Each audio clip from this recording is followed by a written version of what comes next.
충격 속보. 2025년 7월 29일, 베이징이 무너졌습니다. 이것은 단순한 장마가 아니었습니다. 단순한 집중호우가 아니었습니다. 오늘, 저는 제 눈앞에서 수도 베이징이 물에 삼켜지는 참사를 지켜보았습니다. 그것은 그 어떤 영화적 상상도 따라올 수 없는 생존을 향한 아비규환의 현장이었습니다.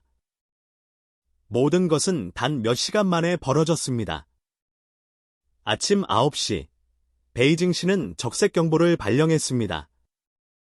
도로 곳곳에서 경고 방송이 울리고 휴대폰에는 긴급 재난 문자가 연이어 도착했지만 이미 늦었습니다. 구름은 잠잠한 얼굴로 베이징 상공을 덮었고 곧 하늘이 터지듯 비가 쏟아졌습니다. 1시간에 95.3mm. 단 1시간 만에요. 그리고 이어지는 543.4mm. 북부 산악지대부터 도심 한가운데까지 그 어떤 경계선도 무의미했습니다. 100톤의 폭우가 도시를 삼켰습니다. 도시 전체가 고요히 가라앉았습니다. 차들은 바퀴부터 잠기더니 어느새 천장이 보이지 않게 되었고 신호등은 멈췄고 전봇대는 쓰러졌습니다. 사람들은 지붕 위로, 버스 위로, 나무 위로 피신했습니다. 그 모습은 마치 현대판 노아의 방주를 보는 듯했습니다. 하지만 여기에 방주는 없었습니다. 오직 물, 절망, 그리고 공포뿐이었습니다. 가장 끔찍한 순간은 대교 붕괴였습니다. 오후 3시 12분, 청어대교가 붕괴했습니다. 그 직후 누거우차오, 그리고 양화대교까지 베이징의 세 대형 교량이 거의 동시에 무너졌습니다. 교각이 부서지는 소리, 콘크리트가 갈라지는 소리, 그리고 물속으로 빨려 들어가는 수십 대의 차량의 비명. 이 모든 것이 실시간으로 SNS에 생중계되었고 수천만 명이 지켜보는 가운데 도시는 끊어졌습니다. 이것은 단순한 자연재해가 아닙니다. 이것은 시스템의 붕괴입니다. 도시의 통신은 끊어졌고 전기는 나갔습니다. 136개 마을이 정전과 함께 고립되었습니다. 무너진 도로는 31곳에 달했으며 지하철 전 노선이 운행 중단되었습니다. 모든 것이 멈췄습니다. 모든 것이. 그 와중에 정부는 8322명의 주민을 안전하게 대피시켰다고 발표했습니다. 그러나 SNS에는 여전히 구리 마을은 왜 아직 구조대가 안 오는가 라는 외침이 끊이지 않았습니다. 미윙구, 옌칭구, 화이루구 등 산악지대에 있는 수많은 마을이 토사에 묻혔고 어떤 마을은 아예 지도에서 사라졌습니다. 시진핑 주석이 전면 구조를 명령한 것은 비극의 정점에서였습니다. 7월 28일 밤, 그는 사망과 손실이 심각하다며 모든 역량을 동원하라고 명령했습니다. 동시에 중국 정부는 허베이성에도 700만 달러 상당의 긴급 복구 예산을 투입하며 동시다발적인 비상 대응을 시작했습니다. 하지만 현실은 너무나도 가혹했습니다. 산사태가 연달아 발생했고 하천이 넘쳤고 강물이 둑을 넘었습니다. 하이어 유역, 중국 북부의 생명줄 같은 하천 시스템이 붕괴 직전입니다. 지금까지 31개의 하천이 경고 수위를 초과했으며 10곳 이상은 역대 최고 수위를 기록했습니다. 경고음이 울리고 방송은 반복됐지만 이미 물은 벽까지 올라왔습니다. 도시는 물속에서 신음하고 시민은 절규합니다. 살려주세요. 지금 지하철 6호선 출구에 갇혔어요. 우리 아이가 아직 학교에 있어요. 이러한 목소리들이 영상, 문자, 음성으로 넘쳐납니다. 어떤 영상은 아파트 3층까지 물이 찼고 어떤 영상은 구조를 기다리던 노인이 물살에 휩쓸리는 모습이 담겨 있었습니다. 차 안에서 SOS를 켜고 하염없이 구조를 기다리는 가족, 옥상에서 물을 피해 돗자리를 깔고 하늘만 바라보는 사람들. 이들은 말합니다. 우리는 잊혀졌습니다.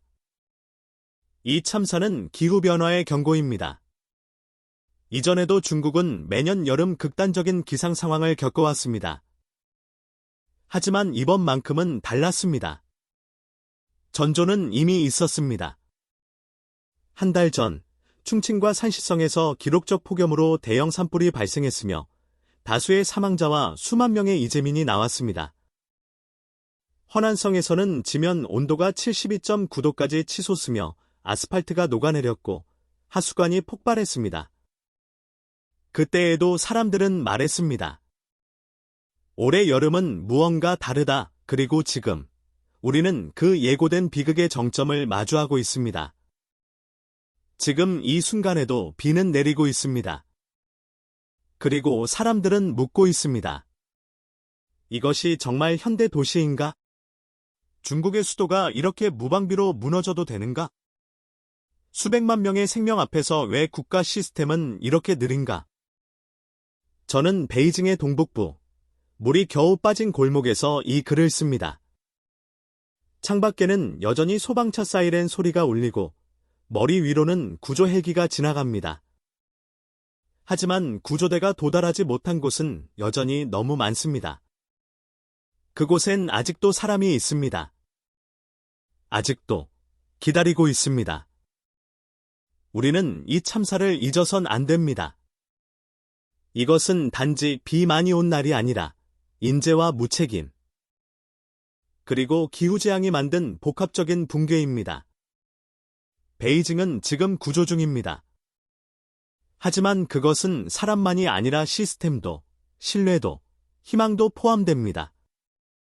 저는 기자도 아니고 재난 구조요원도 아닙니다. 그저 이 도시에 살고 있는 평범한 한 사람일 뿐입니다. 하지만 오늘 제 눈앞에서 벌어진 일들은 더 이상 뉴스하면 속먼 나라 이야기가 아니었습니다. 이것은 우리의 이야기였습니다. 그리고 너무나도 생생한 고통이었습니다. 이번 참사를 지켜보며 저는 몇 가지를 깊이 생각하게 되었습니다. 첫째, 이 나라는 여전히 자연재해 앞에 너무나 무력합니다. 세계 최대의 인프라, 세계 최고 수준의 스마트 도시를 자랑하지만 폭우 몇 시간에 모든 것이 무너졌습니다. 도로는 잠기고 전기는 끊기며 교량은 붕괴됩니다. 이게 정말 국가의 수도 맞는 걸까요? 둘째, 사람은 시스템보다 빨랐습니다. 영상통화로 구조 요청을 보내고 커뮤니티를 통해 위치를 공유하고 낯선 이들이 서로 도우며 살아남았습니다. 반면 관료주의는 늘 늦었습니다. 실시간 재난 대응 시스템은 작동하지 않았고 조기 경보는 사후 통보로 변질되었습니다. 시민들이 먼저 나섰고 그 결과 기후재난 시대의 시발점, 누군가는 흙탕물 속에서 무너진 삶의 조각을 찾고 있고 또 누군가는 사랑하는 사람의 이름을 부르고 있습니다.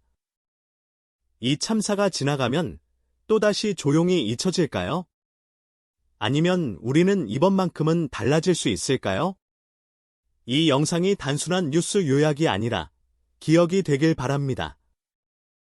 물이 빠지고 태양이 다시 떠올라도 우리는 이 날을 기억해야 합니다.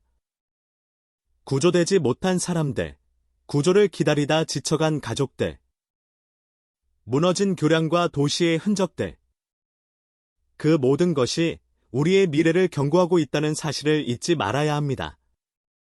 시청해주셔서 감사합니다.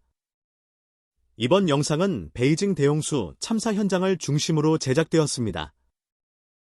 오늘의 기록이 누군가에겐 경고가 되고 또 누군가에겐 위로가 되었으면 합니다. 더 많은 재난 관련 정보, 기후변화의 현장, 그리고 우리가 몰랐던 진실들을 전해드리기 위해 계속 노력하겠습니다. 구독과 좋아요, 알림 설정 잊지 마시고요. 여러분의 작은 클릭 하나가 진실을 더 멀리 전하는 데 큰 힘이 됩니다. 다음 영상에서 다시 뵙겠습니다. 감사합니다. 오늘 이 영상이 세상에 남겨지길 바랍니다. 그것이 침묵 속에서 희생된 이들의 마지막 목소리가 되지 않도록